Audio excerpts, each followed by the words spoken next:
Hello दोस्तों, आप सभी का स्वागत है मेरे यूट्यूब चैनल पे।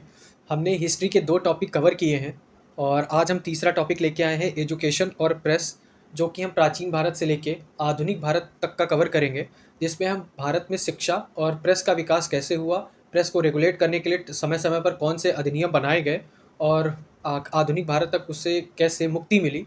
तो उन सारी चीज़ों को हम यहाँ पर देखेंगे, ठीक है? तो आइए चैप्टर शुरू करते हैं। तो पहले देखते हैं शिक्षा का विकास।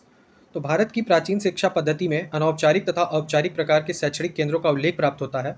औपचारिक शिक्षा जो दी जाती थी वो मंदिर, आश्रम और गुरुकुलों के माध्यम से दी जाती थी, जो कि उच्च शिक्षा का केंद्र था।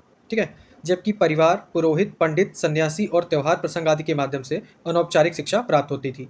शिक्षण पद्धति का प्रारंभ उपनयन संस्कार से होता था। इस संस्कार के द्वारा बालक गुरु के समीप बैठकर विद्याभ्यास के लिए उसका शिष्य बनता था। ठीक है? फिर मनुष्य के जीवन के प्रथम 25 वर्ष के भाग को ब्रह्मचर्य आश्रम कहा जाता था।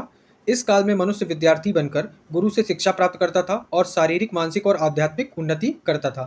फिर ब्रह्मचारियों की प्रारंभिक शिक्षा के बाद उच्च शिक्षा के लिए विद्यार्थियों को गुरुकुलों में भेजा जाता था। आश्रम व गुरुकुल नगरों व गांवों से बाहर प्राकृतिक सौंदर्य के मध्य वनों में शांतिमय स्थानों में होते थे। ये आपने टीवी सीरियल में जो आते थे, रामायण महाभारत, उनमें आपने देखा होगा कि वो सब थोड़ी दूसरी जगह पे वन वन के आसपास होते थे। ठीक है?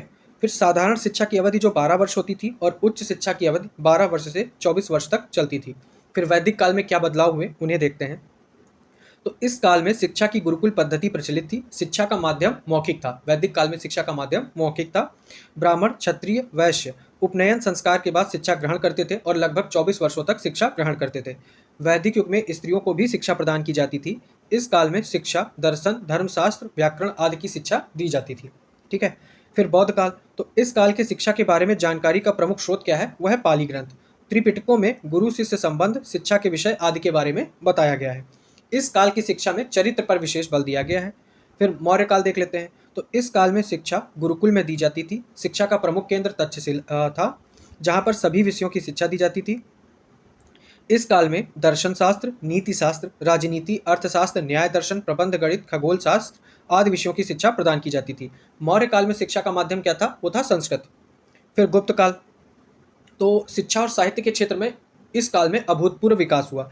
इस काल में ब्राह्मणों को जो भूमिदान दिया जाता था उसे अग्रहार कहा जाता था और ये अग्रहार भी शिक्षा के प्रमुख केंद्र थे। ये इंपॉर्टेंट फैक्ट है और अग्रहार भी पूछा गया है, तो देख लीजिए इसे। पाटलिपुत्र, मथुरा, कांची, उज्जैन, बनारस, नासिक और वल्लभी शिक्षा के प्रमुख केंद्र थे, जो कि गुप्त काल में थे। ठीक है? इस युग में पुराण, स्मृति महाकाव्य, तर्क दर्शन, न्याय व्याकरण, ज्योतिष, गणित तथा आयुर्वेद आदि का विशद अध्ययन किया जाता था। सूत्रों और अछूतों में शिक्षा का अभाव था। फिर सल्तनत काल में देख लेते हैं। तो अलबरूनी के विवरण से पता लगता है कि पूर्व मध्य युग में शिक्षा प्रदान करने के निमित्त कई गुरुकुलों की स्थापना की गई थी। मध्यकालीन इतिहास का जौनपुर सबसे महत्वपूर्ण शहर था। पूरे भारत ही नहीं अपितु विश्व के अनेकानेक देशों में जौनपुर को महत्वपूर्ण स्थान प्राप्त था। इसे ही सिराजे हिंद भी कहा जाता है। ठीक है? शर्की वंश वाला। फिर मुगल काल। तो मुगल कालीन शासकों ने अपने शासनकाल में शिक्षा के प्रचार प्रसार के लिए अत्यधिक कार्य किया। इस समय की मस्जिदों में मकतब की व्यवस्था होती थी, जिसमें लड़के लड़कियां प्रारंभिक शिक्षा ग्रहण करते थे। तो अब मकतब जान लीजिए कि मकतब है जहाँ पे लड़के लड़कियां प्रारंभिक शिक्षा ग्रहण करते थे। फिर बाबर के समय में एक विभाग बना, सुहर्ते आम, जो स्कूल कॉलेजों का निर्माण करवाता था। तो बाबर के समय में एक विभाग था, वो था, उसका नाम था सुहर्ते आम, जो कॉलेज और स्कूल का निर्माण करवाता था। फिर हुमायूं ज्योतिष एवं भूगोल का ज्ञाता था। उसने दिल्ली के पुराने किले के शेरमंडल के नाम के हाल में अपने व्यक्तिगत पुस्तकालय की स्थापना की थी। अकबर ने एक अनुवाद विभाग की स्थापना की थी। अकबर ने फतेहपुर सीकरी, आगरा एवं अन्य अनेक स्थानों पर अनेक खानकाह एवं मदरसों की स्थापना की थी। फिर ब्रिटिश काल में क्या चेंजेस आए? तो अंग्रेजों के भारत में अपना साम्राज्य स्थापित करने से आधुनिक शिक्षा और अंग्रेजी भाषा का प्रचार प्रसार आरंभ हो गया। ठीक है? फिर मदरसा। तो 1781 में गवर्नर जनरल कौन था? Warren Hastings. इसने कलकत्ता में एक मदरसा स्थापित किया, जो कंपनी सरकार द्वारा स्थापित पहला विद्यालय था। फिर संस्कृत कॉलेज। तो बनारस में कंपनी के रेजिडेंट जोनाथन डंकन ने एक संस्कृत कॉलेज की स्थापना की। जगह के साथ बताया गया है। मदरसा जो वो पहले वारेन हेस्टिंग्स ने 1781 में कलकत्ता में बनाया, उसके बाद संस्कृत कॉलेज तो बनारस में जोनाथन डंकन ने बनाया। ठीक है? फिर हिंदू कॉलेज। तो राजा राम मोहन राय के प्रयत्न के फलस्वरूप कलकत्ता में हिंदू प्रेसिडेंसी या हिंदू कॉलेज की स्थापना की गई, जो कालांतर में प्रेसिडेंसी कॉलेज के नाम से विख्यात हुआ। ठीक है? फिर प्रतिवर्ष 1 लाख रुपए। तो 1813 का जो चार्टर अधिनियम आता है, वहां से पहली बार भारतीय शिक्षा के विकास के लिए प्रतिवर्ष 1 लाख रुपए खर्च करने का प्रावधान किया गया। ठीक है? फिर अंग्रेजों द्वारा भारतीय भाषाओं की वकालत। तो आरंभिक दौर में मुनरो, एल्फिंस्टन तथा ईसाई मिशनरी से जुड़े विलियम एडम ने भारतीय भाषाओं की वकालत की थी। फिर मैकाले शिक्षा पद्धति क्या कहती है कि 1835 में विलियम बेंटिक के समय मैकाले शिक्षा पद्धति के लागू होने के बाद शिक्षा का माध्यम अंग्रेजी हो गया, मतलब शिक्षा का अंग्रेजीकरण हो गया। ठीक है। फिर वुड्स डिस्पैच क्या होता है? तो वुड्स डिस्पैच 1854 को भारतीय शिक्षा का मैग्ना कार्टा इसी को बोला जाता है। इसने निचले स्तर पर भारतीय भाषा और मध्यम स्तर पर अंग्रेजी और भारतीय भाषा दोनों को रखने, जबकि उच्च स्तर पर अंग्रेजी भाषा को अपनाने संबंधी सिफारिश की। मतलब जो प्राइमरी लेवल की पढ़ाई थी वो उसने मातृभाषा में कराने की बात की, ठीक है, भारतीय भाषा या मातृभाषा। और जो मध्यम स्तर उससे ऊपर की पढ़ाई थी उसमें इंग्लिश और भारतीय भाषा को साथ साथ लिया, जबकि जो हायर एजुकेशन थी उसमें जो लैंग्वेज को इसने इंग्लिश करने को कहा गया। ठीक है। फिर हंटर आयोग, तो ये 1882-83 में बना था। शिक्षा में अव्यवस्था की जांच के लिए हंटर आयोग का गठन किया गया था। बेसिकली ये प्राइमरी शिक्षा से रिलेटेड था हंटर आयोग। ठीक है। फिर टॉमस रैले आयोग आ जाता है। तो उच्च शिक्षा एवं विश्वविद्यालयों की स्थिति का आकलन करने तथा उनकी कार्यक्षमता के विषय में सुझाव देने हेतु टॉमस रैले आयोग का गठन किया गया। तो ये आयोग कब बना था? 1902 में। काहे के लिए? उच्च शिक्षा एवं विश्वविद्यालयों की क्षमताओं का मतलब आकलन करने के लिए। अब पीसीएस में यहाँ से ये क्रोनोलॉजी पूछ ली जाती है कि वुड्स डिस्पैच और हंटर आयोग, टॉमस रैले आयोग, कौन पहले बना कौन बाद में बना, उससे क्रोनोलॉजी करके क्वेश्चन आ जाता है।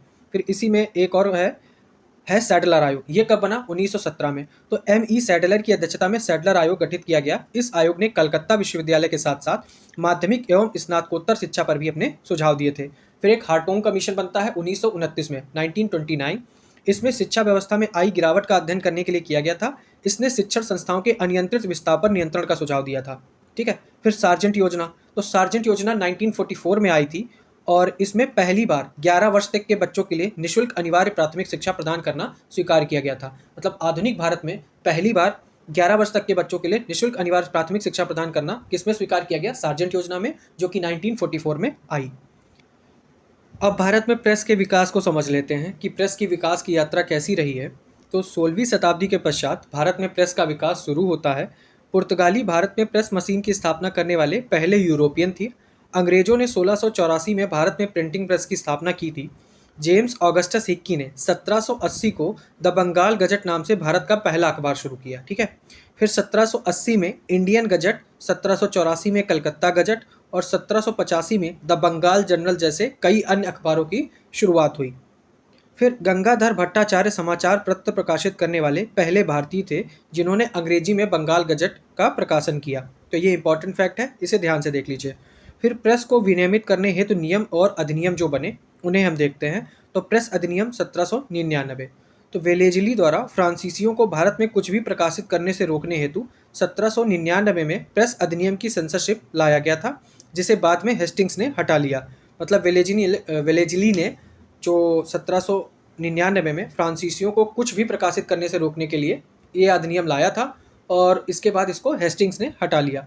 फिर लाइसेंसिंग विनियम 1823, तो गवर्नर जनरल जॉन एडम्स द्वारा बिना लाइसेंस के समाचार पत्र शुरू करने को एक दंडनीय अपराध माना गया और इसके उद्देश्य के लिए इसने जो है लाइसेंसिंग विनियम 1823 घोषित किया। ठीक है। फिर प्रेस अधिनियम 1835, तो यह अधिनियम लॉर्ड मेटकॉफ द्वारा लाइसेंसिंग विनियम अधिनियम 1823 द्वारा लगाए गए प्रतिबंधों को समाप्त करने हेतु लाया गया था। इस कारण लॉर्ड मेटकॉफ को भारतीय प्रेस के मुक्तिदाता के रूप में भी जाना जाता है। तो भारतीय प्रेस का मुक्तिदाता कौन है? वो है चार्ल्स मेटकॉफ। फिर लाइसेंसिंग अधिनियम 1857 आ जाता है। तो 1857 के विद्रोह के बाद प्रेस पर कड़े प्रतिबंध लगा दिए गए। फिर इसमें क्या किया गया? तो मेटकॉफ अधिनियम 1835 के मौजूदा प्रावधानों के साथ लाइसेंसिंग प्रतिबंध लगाए। इसके माध्यम से सरकार को किसी भी पुस्तक, पत्रिका या किसी भी मुद्रित सामग्री के प्रकाशन और प्रसार को रोकने का अधिकार मिल गया। मतलब सारा जो कंट्रोल था वो गवर्नमेंट के हाथों में चला गया। अब देसी भाषा का समाचार पत्र अधिनियम 1878, जिसे वर्नाक्युलर प्रेस एक्ट भी कहते हैं, तो यह अधिनियम समाचार पत्रों पर सरकारी नियंत्रण स्थापित करने तथा राजद्रोही लेखों में रोक लगाने हेतु पारित किया गया था। इसमें अपील करने का अधिकार नहीं दिया गया था। जिला मजिस्ट्रेट को किसी भी स्थानीय समाचार पत्र के प्रकाशक और मुद्रक को बुलाने का अधिकार था। अधिनियम के प्रावधानों का उल्लंघन करने पर जमानत जब्त करने का भी प्रावधान इसमें था। किसमें? वर्नाकुलर प्रेस एक्ट में। फिर इस मामले में जिलाधिकारी का निर्णय अंतिम एवं निर्णायक होगा। इस अधिनियम को गैंगिंग एक्ट के रूप में भी जाना जाता है, यानी वर्नाकुलर या इसको देसी भाषा का समाचार पत्र अधिनियम 1878 या गैंगिंग एक्ट भी कह सकते हैं। फिर समाचार पत्र अपराधों को प्रोत्साहन अधिनियम 1908 आ जाता है। तो इस अधिनियम को लॉर्ड कर्जन द्वारा उग्रवादी राष्ट्रवादी की गतिविधियों को दबाने हेतु पारित किया गया था। जो उग्रवादी राष्ट्रवादी थे उनकी जो गतिविधियां थी उनको दबाने के लिए ये लाया गया था। फिर भारतीय समाचार पत्र अधिनियम 1910 आ जाता है। तो इसके अंतर्गत स्थानीय सरकार किसी समाचार पत्र के प्रकाशक से पंजीकरण जमानत मांग सकती थी। ठीक है। फिर समाचार पत्र समिति, तो 1921 में तेज बहादुर सप्रू की अध्यक्षता में एक समाचार पत्र समिति की नियुक्ति की गई थी, जिसका उद्देश्य समाचार पत्रों से संबंधित कानूनों की समीक्षा करना था। तो ये चीज़ ध्यान रखने वाली है, तेज बहादुर सप्रू ने उस कमेटी की अध्यक्षता की थी। ठीक है। फिर भारतीय प्रेस आपातकालीन शक्तियां अधिनियम 1931, तो सविनय अवज्ञा आंदोलन के मद्देनजर भारतीय प्रेस अधिनियम अधिनियमित किया गया था। इसने सविनय अवज्ञा आंदोलन के समर्थन में प्रचार लेखन को दबाने के लिए प्रांतीय सरकार को अधिकार दे दिया था। ठीक है। प्रांत के स्तर पर सरकार को अधिकार मिल गए थे कि आप ये प्रचार लेखन को दबा सकते हैं, जो सविनय अवज्ञा आंदोलन के टाइम चल रहा था। फिर धर्म और दर्शन में, तो आज हम दर्शन देख लेते हैं, धर्म को बाद में देखेंगे। तो प्राचीन भारतीय दर्शन का आरंभ वेदों से होता है। ठीक है। वर्तमान में भी धार्मिक एवं सांस्कृतिक कृत्यों के अवसर पर वेद मंत्रों का गायन होता है। अनेक दर्शन संप्रदाय वेदों को अपना आधार और प्रमाण मानते हैं। उत्तर वैदिक काल में रचित उपनिषदों की रचना के साथ ही भारतीय दर्शन ने जन्म लिया। वैदिक दर्शनों में षड दर्शन अधिक प्रसिद्ध और प्राचीन है। अब ये 6 दर्शन कौन से, उनका नाम देख लेते हैं। न्याय, वैशेषिक, सांख्य, योग, मीमांसा और वेदांत। गीता का कर्मवाद संबंधी दर्शन भी इनके समकालीन है। षड दर्शनों को आस्तिक दर्शन कहा जाता है। ये वेद की सत्ता को मानते हैं। ठीक है। फिर आगे देख लेते हैं षड दर्शन, वही जो हमने अच्छे ऊपर देखे हैं। तो षड दर्शन सांख्य, यूपीएससी ने इसमें मैचिंग करके क्वेश्चन पूछे हैं, या एक वैशेषिक से भी शायद क्वेश्चन पूछ रखा है। तो आइए हम इन्हें ध्यान से देख लेते हैं। तो सांख्य दर्शन, तो कपिल मुनि द्वारा प्रवर्तित इस दर्शन को भारत का प्राचीनतम दर्शन माना जाता है। इसमें सत्कार्यवाद के आधार पर सृष्टि का उपादान कारण प्रकृति को माना गया है, मतलब सब कुछ जो है वो प्रकृति के द्वारा हो रहा है। ठीक है। फिर न्याय दर्शन, तो इस दर्शन के प्रवर्तक कौन है? महर्षि गौतम है न्याय के, जिनका ग्रंथ न्याय सूत्र इस दार्शनिक प्रवृत्ति का पहला ग्रंथ माना जाता है। इस दर्शन में तर्क और प्रमाण के प्रयोग का महत्व प्रतिपादित हुआ। इसमें परमात्मा को सृष्टिकर्ता, निराकार, सर्वव्यापक और जीवात्मा को शरीर से अलग एवं प्रकृति को अचेतन तथा सृष्टि का उपादान कारण माना गया है। ठीक है। फिर योग दर्शन, योग किसका है? पतंजलि का, इनका, जिन्होंने योग सूत्र नामक ग्रंथ की रचना की। ठीक है। इसमें ईश्वर, जीवात्मा और प्रकृति का स्पष्ट रूप से वर्णन किया गया है। फिर वैशेषिक दर्शन, तो इस दर्शन के प्रवर्तक कौन है? महर्षि कणाद हैं, जिन्होंने कणाद सूत्र की रचना की है और इन्होंने द्रव्य अर्थात भौतिक तत्वों का विवेचन करते हुए परमाणुवाद की स्थापना की है। ठीक है। फिर मीमांसा दर्शन, तो इस दर्शन का मूल ग्रंथ है मीमांसा सूत्र, जिसके रचयिता कौन है? जैमिनी। इस दर्शन में वैदिक यज्ञों में मंत्रों का विनियोग तथा यज्ञों की प्रक्रियाओं का वर्णन किया गया है। यह कर्म कांड एवं यज्ञ आधारित दर्शन है। ठीक है। फिर आगे देख लेते हैं वेदांत दर्शन, तो महर्षि व्यास द्वारा रचित ब्रह्मसूत्र इस दर्शन का मूल ग्रंथ है। इस दर्शन को उत्तर मीमांसा भी कहते हैं। इस दर्शन के अनुसार ब्रह्म जगत का कर्ता धर्ता व संहार कर्ता होने से जगत का निमित्त कारण है। फिर अन्य दर्शनों में जो है वह है अपना बौद्ध दर्शन, तो दुख से मुक्ति बौद्ध धर्म का मुख्य ध्येय रहा है। कर्म, ध्यान एवं प्रज्ञा इसके साधन रहे हैं। इसमें कर्म और पुनर्जन्म मान्य है, मतलब कर्म और पुनर्जन्म की अवधारणा को माना गया है। इसने विवेक और तर्क के आधार पर सांसारिक समस्याओं को सुलझाने का रास्ता दिखाया है। इसमें क्षण भंगुरता का सिद्धांत बताया गया है, मतलब कुछ भी शाश्वत नहीं है, और दुख मनुष्य के जीवन का अंतर्निहित तत्व है। ये सारी चीज़ें बौद्ध दर्शन से हमें मिलती हैं। फिर जैन दर्शन देख लेते हैं, तो यह एक प्राचीन भारतीय दर्शन है। इसमें अहिंसा को सर्वोच्च स्थान दिया गया है। इसमें वेद की प्रामाणिकता को कर्मकांड की अधिकता और जड़ता के कारण मिथ्या बताया गया है। जैन दर्शन के अनुसार जीव और कर्मों का यह संबंध अनादिकाल से है। ठीक है। फिर चारवाक दर्शन देख लेते हैं, तो चारवाक दर्शन यथार्थवादी और भौतिकवादी दर्शन है, मतलब ऋणम लेत्वा घृतम पतत, घृतम पिबेत, ऋण लेकर भी अगर हमें घी पीना पड़े, तो इसका मूल आधार यही था। तो इसके अनुसार केवल प्रत्यक्ष ही प्रमाण है। प्रत्यक्ष पर आश्रित भौतिक जगत ही सत्य है। आत्मा, ईश्वर, स्वर्ग आदि सब कल्पित है। आत्मा नियम नहीं है, उसका पुनर्जन्म नहीं होता है। जीवन काल में यथासंभव सुख की साधना करना ही जीवन का लक्ष्य होना चाहिए। तो कुछ ये इंपॉर्टेंट फैक्ट थे जो इस टॉपिक में थे। आगे हम धार्मिक व्यवस्था को कवर करेंगे, जो कि हम हड़प्पा से लेके आधुनिक भारत तक की धार्मिक व्यवस्था को देखेंगे।